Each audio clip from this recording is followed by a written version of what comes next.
Olá, sejam muito bem-vindos a mais um episódio do Apocalipse Revelado, programa em que vemos o livro do Apocalipse, versículo a versículo, símbolo por símbolo, e vamos descodificando, vamos revelando realmente esta mensagem extraordinária que se encontra neste livro, que é um dos livros para mim mais fantásticos da Bíblia.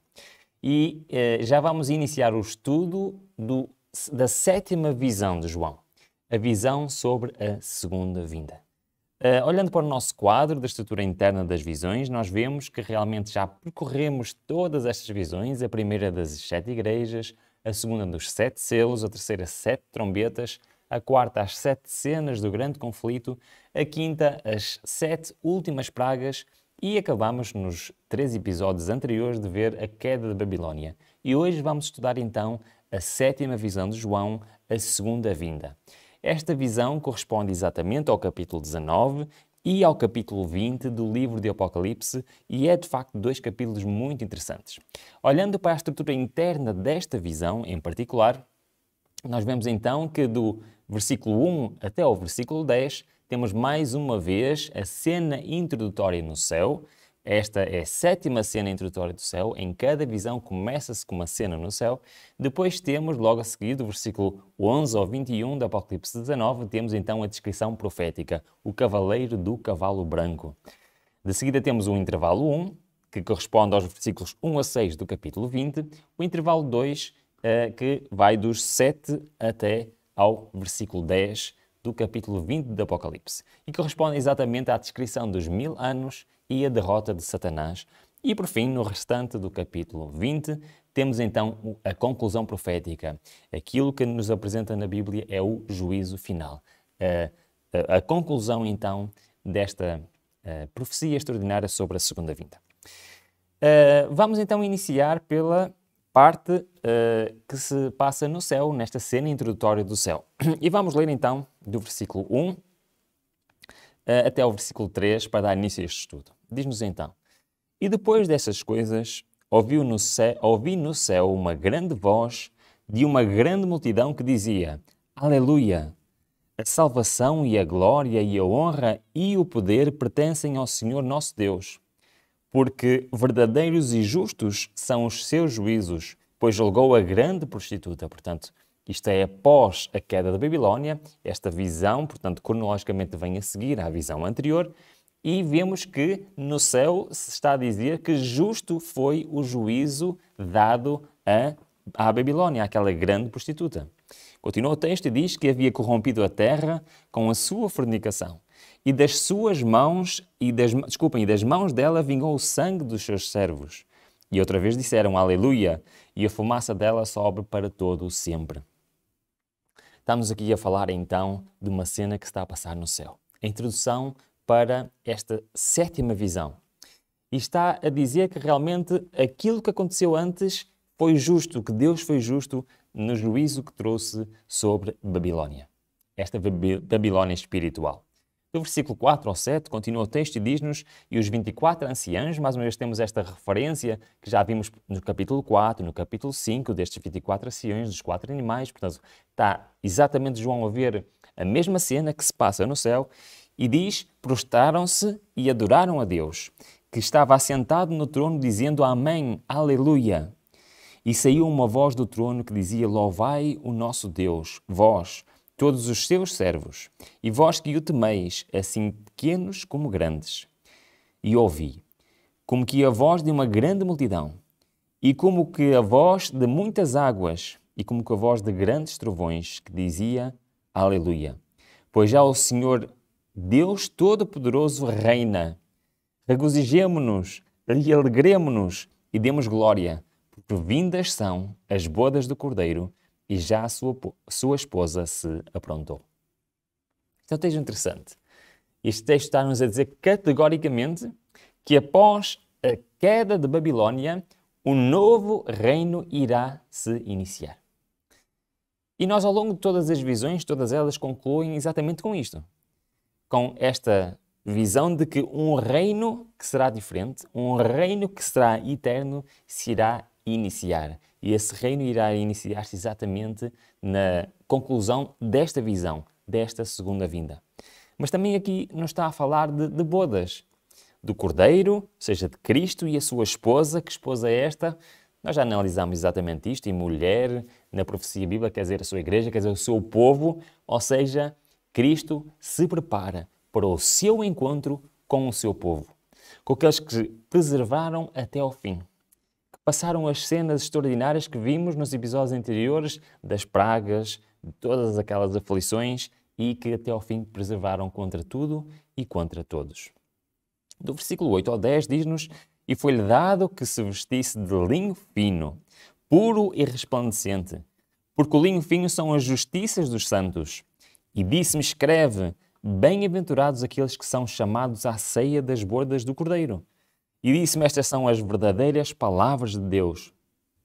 Nós temos por todo o livro do Apocalipse uma reafirmação de Deus para João: isto é verdade, podes confiar no que eu estou a dizer. E João ficou tão maravilhado com tudo isto que ele estava a ver. Eu só posso imaginar o que é que possa ter passado pela cabeça do apóstolo João. Ao ver todas estas visões, já vamos na 7ª, e neste momento ele se calhar já nem sabia muito bem o que é que havia de fazer, e o que é que ele faz, continua o texto: "E eu lancei-me a seus pés para o adorar."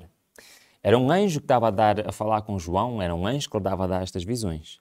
E ele não sabia muito bem, e tão deslumbrado com aquilo que estava a passar, com aquilo que ele estava a ver, lançou-se aos pés para o adorar, mas ele disse-me: "Olha, não faças tal. Sou teu conservo e de teus irmãos, que têm o testemunho de Jesus. Adora a Deus, porque o testemunho de Jesus é o espírito de profecia." Já vimos em episódios anteriores o que é que isto quer dizer, mas eu queria me focar aqui nesta cena. João, tão extasiado com o que estava a ver, lança-se aos pés do anjo para o adorar, mas o anjo diz simplesmente: "Olha, eu sou como tu, não tens que me adorar, eu também sou uma criatura de Deus." O único alvo de adoração deve ser o nosso Deus. Temos então aqui mais uma cena introdutória que se passou no céu. E mais uma vez olhamos, e pela segunda visão seguida não temos referência ao santuário celestial. Nós vimos que nas 4 primeiras visões tínhamos referências diretas a objetos que estavam no santuário, quer terrestre, quer no santuário celestial, e representavam os ministérios de Cristo. Depois vimos na 5ª visão que terminou o ministério no santuário. Ou seja, tudo aquilo que Cristo estava lá a fazer, como nosso sacerdote, como nosso rei, como nosso advogado intercessor e como nosso juiz, chegou ao fim. O julgamento chegou ao fim. Chegou então à altura da execução da sentença. E vimos que inicialmente a execução dessa sentença, na 5ª visão, irá se passar nesta terra com as 7 últimas pragas. E uma dessas pragas, a sexta praga, corresponde então àquilo que nós vimos na visão anterior, à queda da Babilónia. E agora temos então um reencontro. Temos Cristo a sair da sua habitação celestial e vir a esta terra se encontrar com o seu povo. É disto que se trata. E mais uma vez não temos então o santuário mostrado nesta visão. Então isto quer dizer o quê? Quer dizer isto que acabei de dizer, e podemos ver no quadro, que todos que estão na terra estão selados. Todos têm o seu destino eterno definido, que se iniciou a execução do juízo, ou seja, terminou o julgamento celestial, e também terminaram os ministérios de Cristo no santuário. Olhando para o nosso diagrama de eventos, nós também podemos ver algo de muito interessante. É que já não temos esta visão, é a primeira que não termina com a segunda vinda, porque esta começa com a segunda vinda. É a própria descrição do que vai acontecer. Ou seja, esta visão é a conclusão profética de todas as anteriores. Das 7 igrejas, que termina com a segunda vinda, dos 7 selos, 7 trombetas, do grande conflito, das últimas 7 pragas e também da queda da Babilónia. Todas as descrições proféticas anteriores terminam com um evento que vamos cobrir agora nesta 7ª visão. E esta visão tem um período temporal de cerca de 1000 anos. Cobre não só o primeiro dia, o dia em que Cristo se encontrará novamente nesta terra para reclamar para si aqueles que lhe pertencem, mas também vai e se estende até à sua 3ª vinda. Então vamos analisar o que é que tudo isto quer dizer. Olhando para a estrutura do quiasmo, nós vemos que esta visão está ligada à visão dos 7 selos. Lembram-se da visão dos 7 selos? cavaleiros do Apocalipse? Muito bem, nesta visão também temos um cavaleiro. Olhando então para novamente a estrutura da visão, da segunda vinda, já tivemos a analisar aqui a primeira parte, a cena introdutória do céu, e agora vamos analisar a descrição profética, ou seja, como acabei de dizer, o cavaleiro do cavalo branco. E é assim exatamente que começa a descrição profética. Logo no versículo 11 diz-nos o seguinte: vi o céu aberto, e eis um cavalo branco. O seu cavaleiro se chama Fiel e Verdadeiro, e julga e peleja com justiça. Os seus olhos são chamas de fogo, na sua cabeça há muitos diademas, ou seja, muitas coroas. Tem um nome escrito que ninguém conhece, senão ele mesmo. Está vestido com um manto tinto de sangue, e o seu nome se chama o Verbo de Deus. E seguiram-nos os exércitos que há no céu, montando cavalos brancos, com vestiduras de linho finíssimo, branco e puro. Sai da sua boca uma espada afiada, para com ela ferir as nações, e ele mesmo regerá com cetro de ferro, e pessoalmente pisa o lagar do vinho do furor da ira do Deus Todo-Poderoso. Temos aqui mais uma descrição apocalíptica, uma descrição profética, de um cavaleiro vestido de branco, seguido de muitos outros cavaleiros vestidos de branco. Ao contrário dos 7 selos, onde tínhamos um cavaleiro branco e depois tínhamos um cavaleiro vermelho, um preto, um amarelo, aqui não. Aqui todos são cavaleiros brancos. E este é muito interessante e penso que só por esta descrição já sabemos quem é este cavaleiro, o que é que quer dizer este cavalo branco, mas vamos puxar do nosso dicionário profético, vamos novamente olhar, porque já nas descrições das primeiras visões nós já vimos todos estes símbolos, mas vamos relembrar. Olhando para o nosso dicionário profético, nós vemos que, por exemplo, branco, que aqui fala, cavalo branco, e este cavaleiro, o branco significa puro, limpo, ou seja, sem pecado. Os seus olhos são como fogo. O que é que isto quer dizer? O fogo representa a glória de Deus, a glória de Cristo. A espada nós vimos que é a palavra de Deus, quer a palavra proferida, quer a palavra escrita de Deus. As vestes brancas significam a justiça de Cristo, a obediência de Cristo. E os seus diademas ou suas coroas quer dizer que ele é o rei. Neste caso, o rei dos reis. Indo para outro slide, onde temos continuação do nosso dicionário profético, diz aqui no texto que ele regerá com um cetro de ferro. Nós também já vimos que o ferro quer dizer algo indestrutível, algo para sempre. O reino que Cristo vai iniciar com a sua segunda vinda será um reino eterno. Ao contrário do que vimos recentemente, que neste mundo houve uma sequência ininterrupta de 7 reinos ou 7 poderes que dominaram a história deste mundo e que não os dominam, este reino não será sucedido por mais nenhum.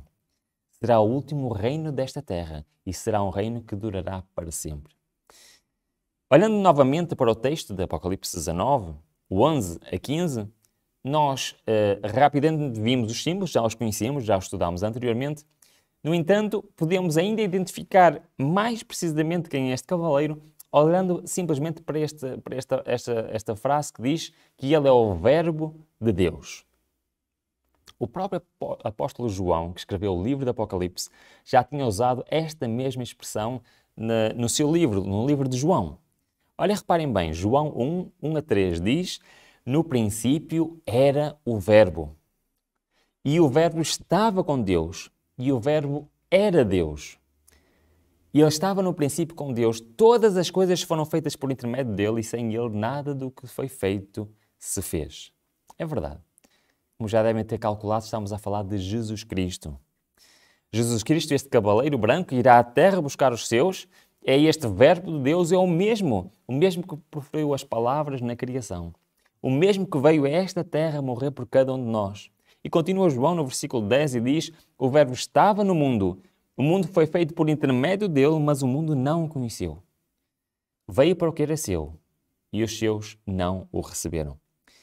Mas a todos quanto o receberam, deu-lhes o poder de serem feitos filhos de Deus, a saber, aos que creem no seu nome, os quais não nasceram do sangue, nem da vontade da carne, nem da vontade do homem, mas de Deus. E o Verbo se fez carne e habitou entre nós. Cheio da graça e de verdade, vimos a glória como do unigênito do Pai. Este unigênito do Pai, logo um bocadinho mais à frente, no capítulo 3, temos um dos versículos mais famosos de toda a Bíblia, que nos fala exatamente deste unigênito, que nos diz em João 3,16, porque Deus amou o mundo de tal maneira, que deu o seu Filho unigênito, para que todo aquele que nele crê não pereça, mas tenha a vida eterna. É exatamente este personagem que estamos a falar. E este é o cavaleiro de cavalo branco que vem a esta terra e se prepara simbolicamente. João está a vê-lo a sair do céu num cavalo, seguido de muitos outros cavalos com cavaleiros que representam Cristo e todos os anjos, todas as míriades de anjos que o vão acompanhar neste dia tão especial da sua segunda vinda. E continua o texto do Apocalipse 19, no versículo 16, diz: e no manto e na sua coxa tem escrito este nome. É verdade, Jesus Cristo é o Rei dos Reis, o Senhor dos Senhores, aquele que tem o reino que irá permanecer para sempre. E vi um anjo que estava no sol e clamou com grande voz, dizendo a todas as aves que voam pelo meio do céu: vinde e ajuntai-vos à ceia do grande Deus, para que comais a carne dos reis, e a carne dos tribunos, e a carne dos fortes, e a carne dos cavalos, e dos que sobre eles se assentam, e a carne de todos os homens livres e servos, pequenos e grandes. E vi a besta, e os reis da terra, e os seus exércitos reunidos, para fazerem guerra àquele que estava assentado sobre o cavalo, e ao seu exército. Muito bem, temos aqui então uma descrição da vinda de Cristo. E é muito interessante que ele veio aqui para continuar o juízo de Deus, que já se iniciou com 7 pragas e agora que vai ter aqui um capítulo muito importante. E ele vem a esta terra exatamente para fazer isso. Mas é muito interessante que isto não é algo que está a aparecer pela primeira vez aqui no livro do Apocalipse. Aliás, grande parte da Bíblia, especialmente no Novo Testamento, aponta para exatamente para isto. Cristo, quando esteve cá nesta terra pela primeira vez, constantemente ele estava a alertar que ele iria regressar. E não agora como um bebê indefeso numa manjedoura, mas como o Rei do Rei, o Senhor dos Senhores, o Rei de todo o universo. Vamos ler então alguns versículos do Novo Testamento que nos apontam exatamente para esta segunda vinda, que está aqui a ser descrita em Apocalipse. Por exemplo, em Hebreus 9, 28, diz-nos o seguinte: assim também Cristo foi oferecido em sacrifício uma única vez, para tirar os pecados de muitos. E o que é que acontecerá? E aparecerá segunda vez, não para tirar o pecado, mas para trazer salvação aos que o aguardam. Aqueles que durante as pragas, aqueles que durante aqueles 11 meses de angústia estavam ali a viver de uma forma tão difícil, como a Bíblia aponta, um período mais difícil da história deste mundo. Cristo vem para trazer salvação aos que o aguardam. E vem como? Pela segunda vez. Estamos a falar da segunda vinda de Cristo. Mateus 16 diz então: pois o Filho do Homem virá na glória de teu Pai, com os seus anjos. Este cavaleiro e os outros cavaleiros representam Cristo e os seus anjos. E então recompensará a cada um de acordo com o que tenham feito. Mateus 16. João 14, referindo-se a este mesmo evento, diz: não se turbe o vosso coração. Creem em Deus, creiam também em mim. Na minha casa há muitos aposentos, noutras traduções há muitas moradas. Se não fosse assim, eu teria dito a vocês. Vou preparar lugar para vocês, e quando eu for e preparar lugar, voltarei e os levarei para mim, para que vocês estejam onde eu estiver. Que promessa extraordinária! Cristo foi preparar lugar para mim, Cristo foi preparar lugar para ti. E a quando da sua segunda vinda, Ele irá dar esta recompensa a todos aqueles que a quiserem. E Marcos, capítulo 13, diz-nos: então verão o Filho do Homem vindo nas nuvens com grande poder e glória. E Ele enviará os seus anjos e reunirá os seus eleitos dos 4 ventos, dos confins da terra até aos confins do céu. Será um dia extraordinário. Imaginar Cristo vindo nas nuvens do céu, com todos os anjos do céu a o acompanharem, vindo buscar aqueles que lhe pertencem. deve ser uma visão extraordinária. Eu imagino o que é que estes homens de Deus, aos quais Deus revelou estas coisas, o que é que eles viram, o que é que eles imaginaram. Mas esta é a promessa de Deus, irá vir reunir aqueles que lhe pertencem. 1 Tessalonicenses, Paulo descreve da seguinte forma: pois dada a ordem, com voz do arcanjo e o ressoar da trombeta de Deus, o próprio Senhor descerá dos céus, e os mortos em Cristo ressuscitarão primeiro. E depois nós, os que estiverem vivos, seremos arrebatados com eles nas nuvens, para o encontro com o Senhor nos ares. E assim estaremos com o Senhor para sempre. Consolem-se uns aos outros com estas palavras. O apóstolo Paulo está a dizer aqui que neste dia, no dia da segunda vinda de Cristo, quando Cristo vier com todos os seus anjos nas nuvens dos céus, aqueles que estarão vivos, os justos vivos naquela altura, serão arrebatados para os céus, mas não irão sozinhos. Irão juntos com todos os homens, todas as mulheres que ao longo dos séculos e séculos viveram de uma forma justa perante Deus. Se apoiaram nos méritos de Cristo, se entregaram a sua vida a Ele. E nesta altura serão ressuscitados. E estes dois grupos ascenderão simultaneamente às nuvens dos céus e serão resgatados por Deus. É de facto, para mim é de facto, tentar imaginar esta cena algo de quase inimaginável. Tentar imaginar a glória, tentar imaginar tudo o que vai acontecer neste dia. E este dia vai ser um dia único na história deste planeta. Um dia em que todos os habitantes que já viveram nesta terra, que vão ser salvos, irão abandonar esta terra durante um período de tempo. E esta terra ficará, durante esse mesmo período de tempo, desolada, a aguardar a sua renovação. Mas vamos continuar com o texto. Vamos voltar a Apocalipse 19 e agora o versículo 20 e 21 que nos diz: e a besta foi presa, e com ela o falso profeta, que diante dela fizeram os sinais, com que enganou os que receberam o sinal da besta e adoraram a sua imagem. Estes dois foram lançados vivos no lago de fogo que arde com enxofre. E os demais foram mortos com a espada que saía da boca do que estava assentado sobre o cavalo, e todas as aves se fartaram das suas carnes. A espada que sai da boca de Cristo, neste caso, é a sua própria palavra. O que ele irá fazer, assim como na criação, em que pela sua palavra tudo foi criado, também pela sua palavra todos estes irão ser, naquele momento, mortos e destruídos. Mas ainda não será a destruição final. Iremos ver isso um pouco mais à frente. Mas todos aqueles que estavam do lado errado, todos aqueles que estavam nesta armadilha mundial que vimos nos episódios anteriores, todos estes irão encontrar a morte neste dia. Os salvos ascenderão às nuvens dos céus e os outros demais irão encontrar a morte nesse dia.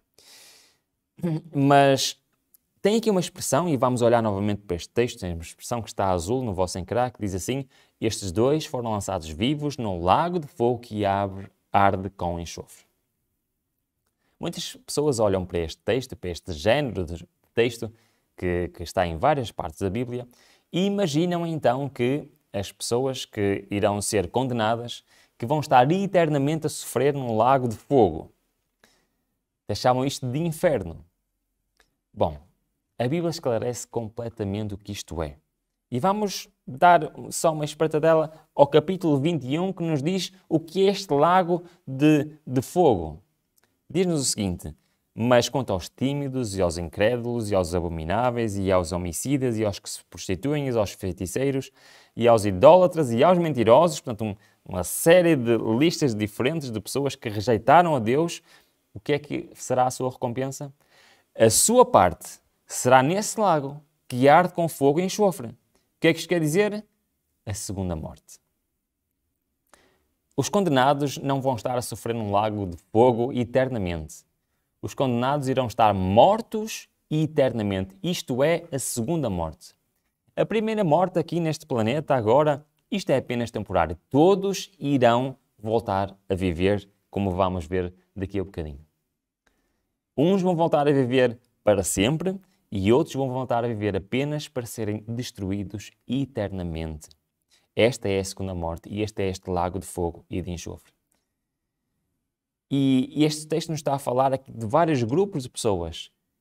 Resumidamente, são aqueles que rejeitaram a lei de Deus. Romanos 2 diz-nos o seguinte: porque para com Deus não há exceção de pessoas. Deus não faz exceção de pessoas.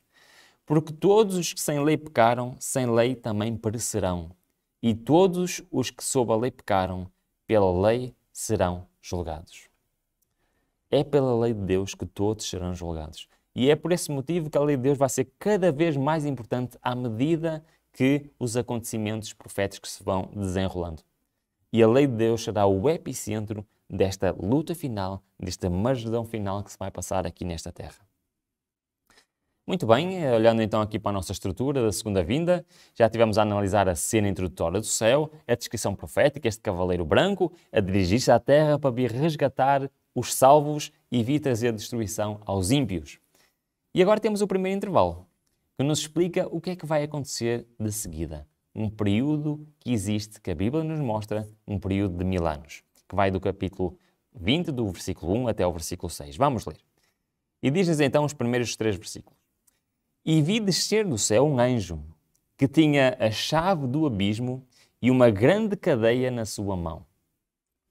Ele prendeu o dragão, a antiga serpente, que é o diabo e Satanás, e amarrou-o por 1000 anos. E lançou-o no abismo, e ali o encerrou e pôs um selo sobre ele, para que não mais engane as nações, até que os 1000 anos se acabem. E depois importa que seja solto por um pouco de tempo. Esta linguagem simbólica está-nos aqui a falar algo de muito interessante. Porque reparem, na segunda vinda de Cristo, Cristo vai levar os salvos com ele para o céu, Cristo vai trazer à morte todos aqueles que estão neste planeta, ou seja, durante um período que a Bíblia nos está aqui a demonstrar, um período de 1000 anos, a terra estará vazia. A terra será uma prisão para Satanás e para as suas hostes das trevas. Durante 1000 anos não terão nada para fazer. Se bem se lembram, quando nós estudamos, que Satanás teve 2 expulsões do céu, a primeira antes sequer de existir o ser humano, a segunda quando foi a morte de Cristo na cruz, e desde essa altura que Satanás não tem permissão para abandonar esta terra. E então Satanás ficará aqui preso, sem ninguém para atormentar, sem ninguém para enganar durante 1000 anos. Simbolicamente estará preso aqui nesta terra. Se nós olharmos para o diagrama de eventos, nós vemos então este período de 1000 anos, que responde a esta visão da segunda vinda, que vem desde a segunda vinda de Cristo até então a terceira vinda de Cristo, que iremos ver mais detalhadamente no próximo episódio. Continuando no versículo 4 do Apocalipse 20, diz-nos o seguinte: E vi tronos, e assentaram-se sobre eles, e foi-lhes dado o poder para julgar. E vi as almas daqueles que foram degolados pelo testemunho de Jesus e pela palavra de Deus, e não adoraram a besta, nem a sua imagem, e não receberam um sinal em suas testas, nem em suas mãos. Viveram e reinaram com Cristo durante 1000 anos. Então, durante este período de 1000 anos, os salvos irão estar no céu. A fazer o quê? Foi-lhes dado o poder de julgar. Bom, mas isto é um pouco estranho. Julgar, mas julgar o quê? É verdade, durante estes 1000 anos, os salvos estarão no céu com uma função. E eles não irão estar no céu eternamente. O plano de Deus não é que o ser humano habite no céu para a eternidade, mas sim que habite esta terra para a eternidade, como vamos ver no próximo episódio. Mas terão uma função durante 1000 anos: julgar. Isto é uma ideia bíblica e que vamos agora desenvolver um bocadinho. Por exemplo, Paulo, em 1 Coríntios, diz-nos o seguinte: Não sabeis vós que os santos, os salvos, hão de julgar o mundo? Ora, se o mundo deve ser julgado por vós, sois porventura indignos de julgar as coisas mínimas? Não sabeis vós que havemos de julgar os anjos, quanto mais as coisas pertencentes a esta vida? É verdade. Durante 1000 anos irá haver uma nova fase do julgamento. E é muito interessante que nós já vimos nos episódios anteriores que o julgamento de Deus começou em 1844 e que percorreu a história e que terminou bem antes do início das pragas. e que nessa altura todos estarão selados, ou com a marca da besta, ou com o selo de Deus. Todos os vivos terão o seu destino traçado, o seu destino eterno. E quando iniciarem juízos através das 7 pragas, e depois na vinda de Cristo, onde irá haver então a separação definitiva entre os salvos e os condenados, nós vemos que os salvos vão estar durante 1000 anos no céu a participar numa nova fase do julgamento. Que fase é esta?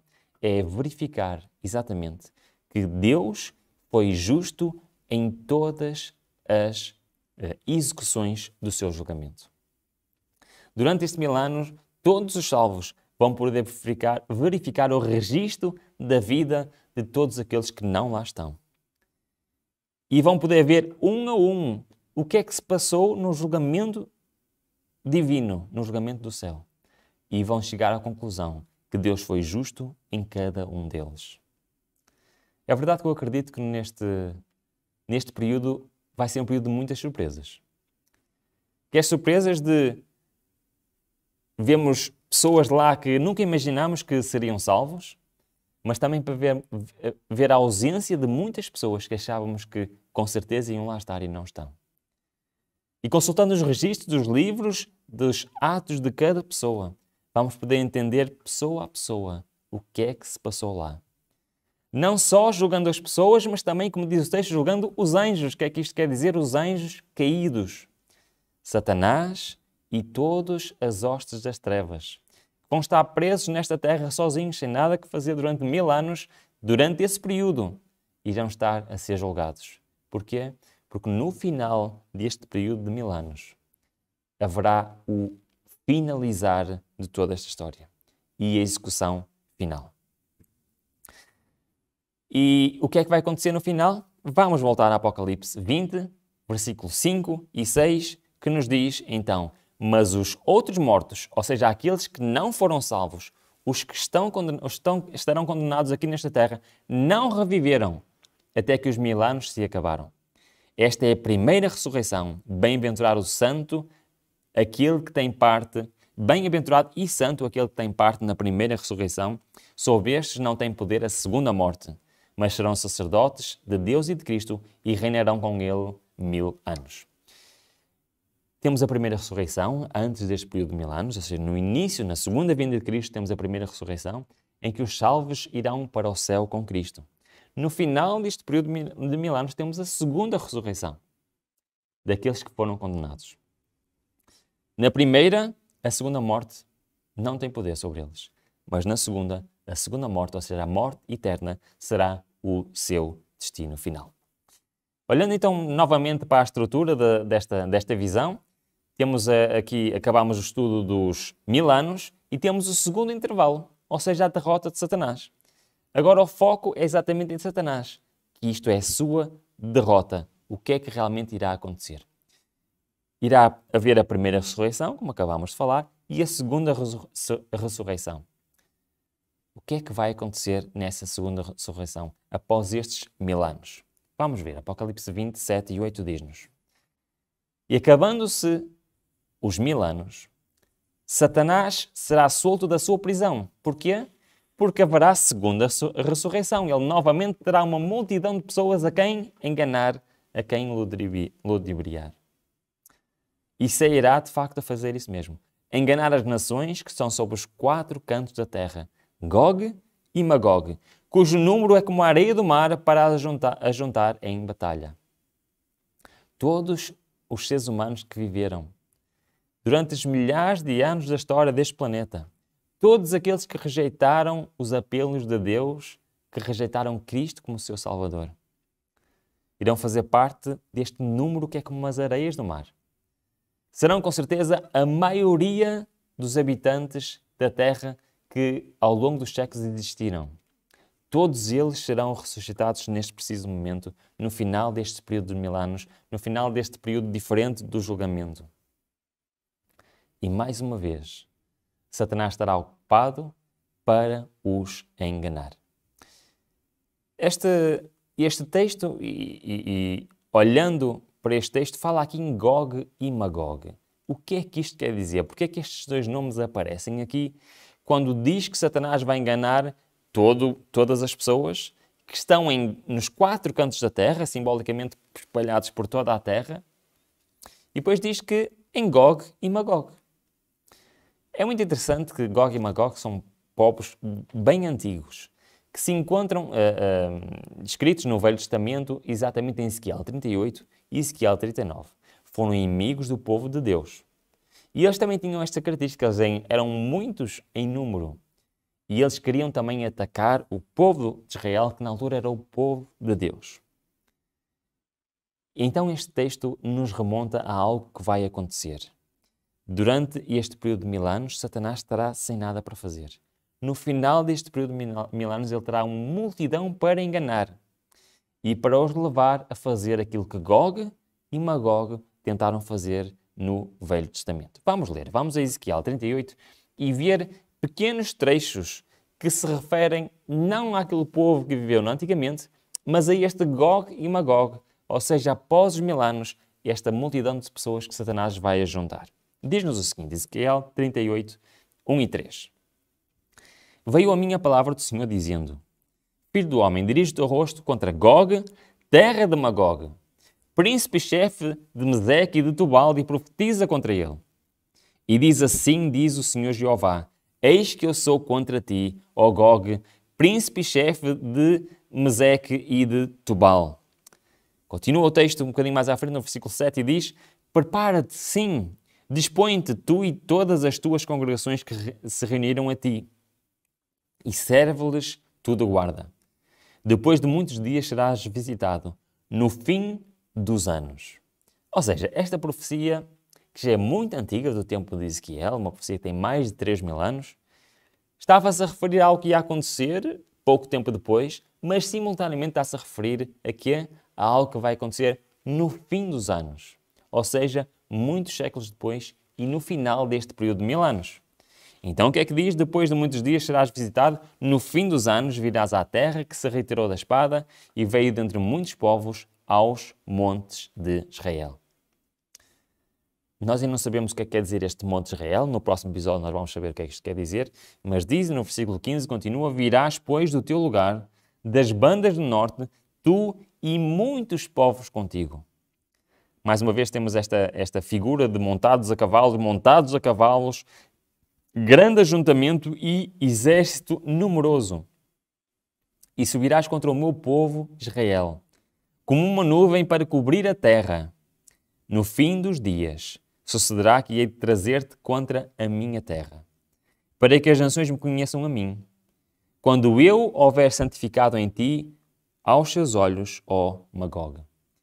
Então temos novamente esta ideia de um grande povo numeroso que quer atacar o povo de Deus e vão marchando contra o povo de Deus.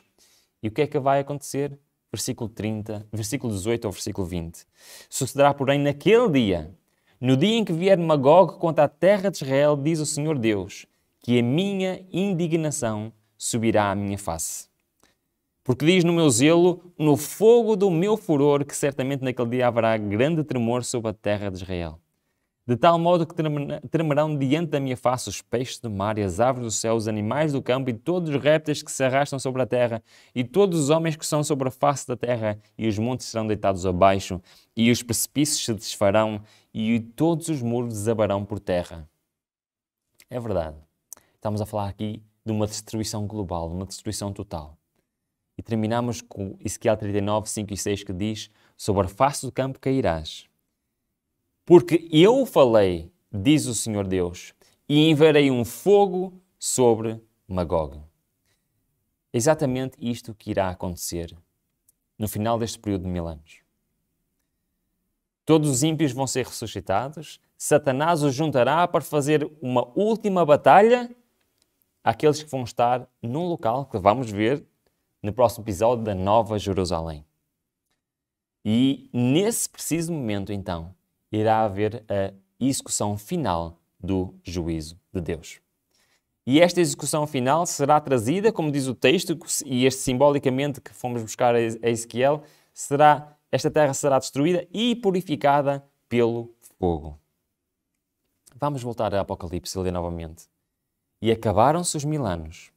Satanás foi solto da sua prisão e vem enganar as multidões. E a meio diz, e subiram sobre a largura da terra e cercaram o arraial dos santos e a cidade amada. E de Deus desceu fogo do céu e os devorou.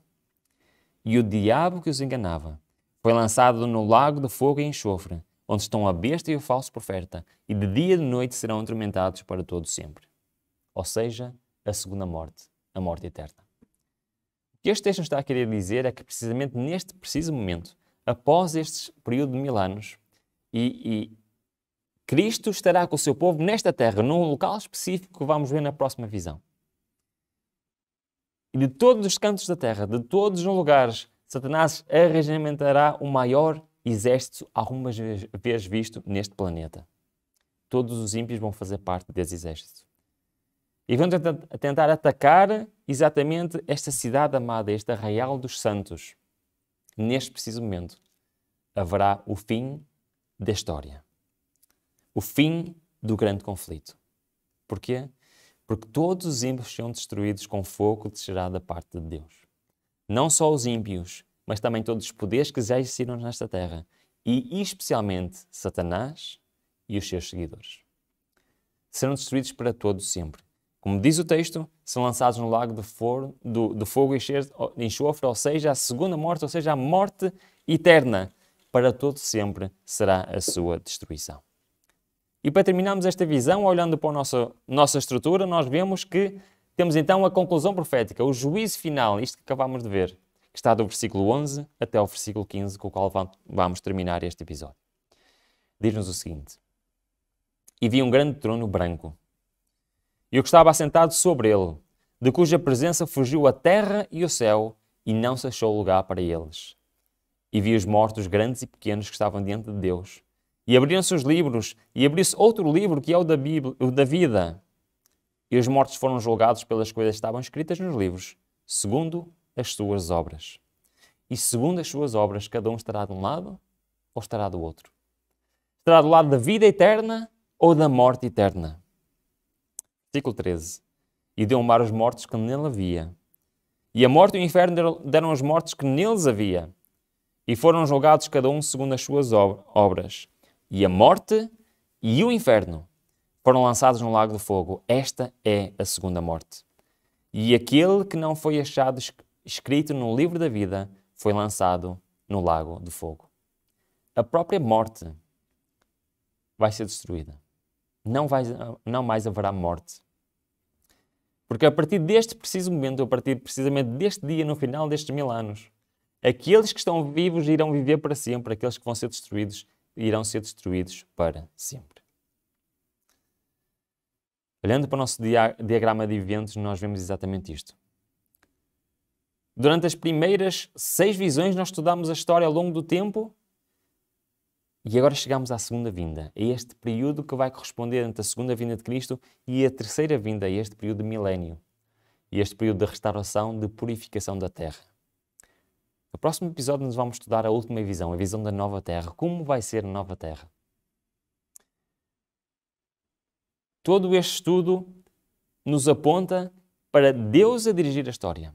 Mas o plano de Deus é exatamente este. Que eu, que tu, vivamos para sempre com Ele. E no próximo episódio vamos ter uma demonstração e uma revelação exatamente disso, como será esta nova terra. Porque o plano de Deus é que o ser humano vivesse nesta terra para sempre. E este plano irá finalmente ser cumprido após este período de milénio. Porque os salvos irão viver para sempre na nova terra, numa terra completamente renovada e diferente do que é atualmente. Quanto eu anseio fazer parte daqueles que estão neste grupo, no grupo de salvos que vão usufruir da vida eterna num planeta totalmente diferente do que temos hoje. Meu desejo é que Deus possa despertar também no teu coração esta vontade. Da vontade de estar para sempre com Ele. E esse será o estudo da próxima semana. E rapidamente estamos a finalizar o livro de Apocalipse. Até lá, o meu desejo, como sempre, é que Deus nos abençoe.